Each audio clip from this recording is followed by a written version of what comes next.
अस्सलाम वालेकुम प्यारे दोस्तों और बच्चों। आज की कहानी का नाम है असद का पेंसिल बॉक्स। असद बहुत ज़हीन है मगर उसे हर वक्त शरारतें सूझती रहती हैं। उसके सब घर वाले उससे परेशान रहते हैं। अम्मी अब्बू उसे समझाते।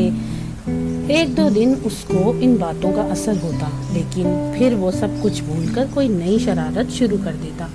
अपनी चीज़ों की तो वो बिल्कुल परवाह नहीं करता। पेंसिल की नोक बनाना शुरू करता तो उसे बना बना कर छोड़ कर देता। रबड़ को मेज पर रगड़ रगड़ कर तोड़ डालता। एक दिन असल के पेंसिल बॉक्स के तमाम साथी उससे नाराज हो गए।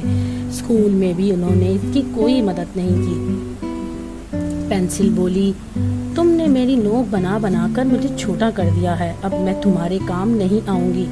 रबड़ भी रोने लगा, तुमने मेरे टुकड़े टुकड़े कर डाले हैं, अब मैं तुम्हारे काम नहीं आऊंगा। पेंसिल तराश बोला, तुमने मुझे अपने मुंह में डाल डाल कर गीला कर दिया है, अब मैं तुम्हारे काम नहीं करूँगा।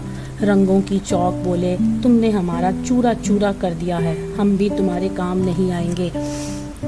इनकी बातें सुनकर असद रोने लगा। असद की रोने की आवाज़ सुनकर उसकी अम्मी कमरे में आई। अम्मी बोली, असद बेटा उठो, स्कूल का वक्त हो गया है। असद जाग गया और बोला, अम्मी मैंने आज बहुत ही बुरा ख्वाब देखा है। मेरे पेंसिल बॉक्स की सब चीज़ें मुझसे नाराज़ हैं, कोई भी स्कूल में मेरी मदद नहीं कर रहा। अम्मी बोली, बेटा तुम इनका ख्याल रखा करो तो वो तुमसे नाराज़ नहीं रहेंगी और तुम्हारा काम भी खूब अच्छा करेंगी। असद ने दिल में कुछ सोचा, अपना पेंसिल बॉक्स खोला और मुस्कुराया। उसे लगा जैसे अब ये सब चीज़ें उसके काम आएंगी। तो दोस्तों, अगर आपको ये कहानी पसंद आए तो मेरे चैनल को लाइक और सब्सक्राइब ज़रूर कीजिएगा।